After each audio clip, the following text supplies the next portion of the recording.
Дальняя Востокка, Алтон Бескиля, Бастығы Хурукка, Парникоп, Күйомунуктан Александров тұсталды. Еккес период Ақсан, Екін Улга, Парникоп туадығар.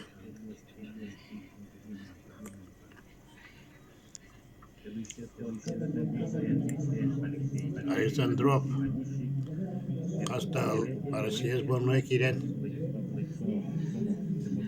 Әлбәқ Әртилинас там Улхан Опыттақ Чуай Брақсылауы.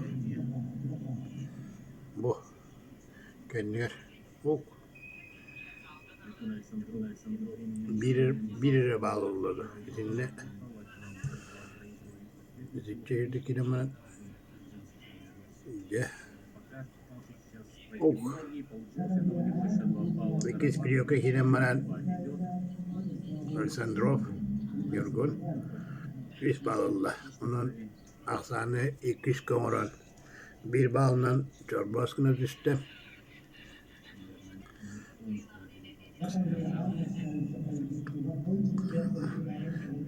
Minüte etüden 6 günde kaldı. Kapsayı bitiyor.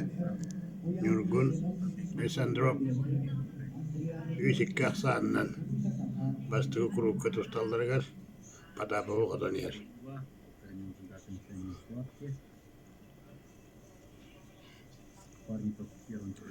Alexandrov Stavine tutar. Kalbek sıvıstada. 6-15'ke sağ tustanları bulakta. Bastan bir hette tustanırdan 6-15'ke.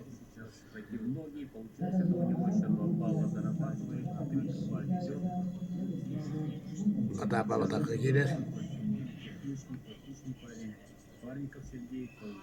Стойка. Стойка Викторович. Ок. Я. Тюдишка Волостан. Bir balından patapap.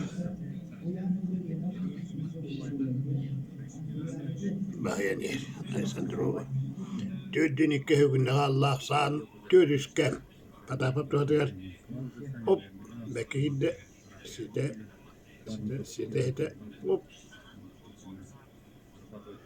Bey, haddare.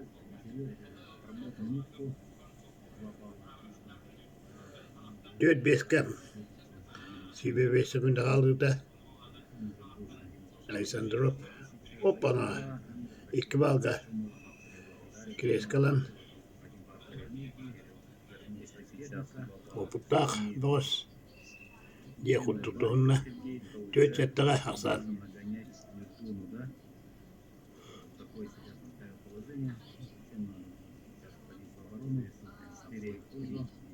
Tüy çökünde kaldı. Onun bu kapsayını Alexandrov odan ikiz kurukka tusta bırakırlar.